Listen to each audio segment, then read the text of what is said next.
आज की कहानी है एक चिड़िया और घोंसले की। एक बार की बात है, एक बार एक खेत में एक चिड़िया का घोंसला था। उस घोंसले में उस चिड़िया के दो बच्चे थे।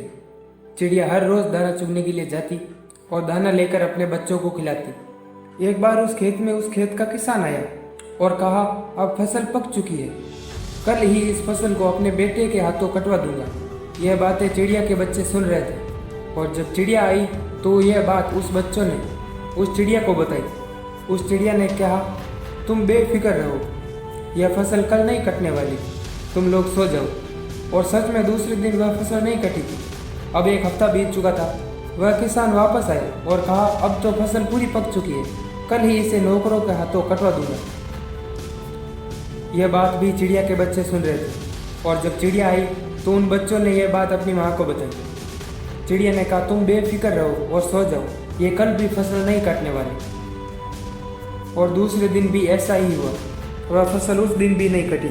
अब 2 सप्ताह बीत चुके थे। वह किसान वापस आया और कहा, अब तो फसल पूरी तरह से पक चुकी है, अब मैं कल ही इसे अपने हाथों से काट दूंगा। जब यह बात चिड़िया के बच्चों ने सुनी तो उन्होंने अपनी माँ को यह सारी बात बताई और वह चिड़िया यह सुनकर जल्दी से दूसरे घोंसले में बस गई जो कि उस खेत के बाहर था।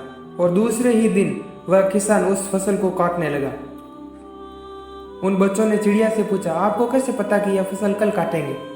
तब चिड़िया ने कहा, इंसानों की एक आदत होती है, कल पे टालने की आदत। जब तक वह आदमी दूसरों पर निर्भर था यह काम नहीं हो सकता था। जब वह अपने आप पर निर्भर हो गया तो यह काम सफलतापूर्वक शुरू हो गया। इसी तरह जब तक हम कोई भी काम अगली बार के लिए छोड़ते रहेंगे तो वह काम आगे चलकर हमारे लिए ही परेशानी बनेगा। इसलिए मेहनत लगातार करनी चाहिए और कल पे टालने की आदत छोड़नी चाहिए।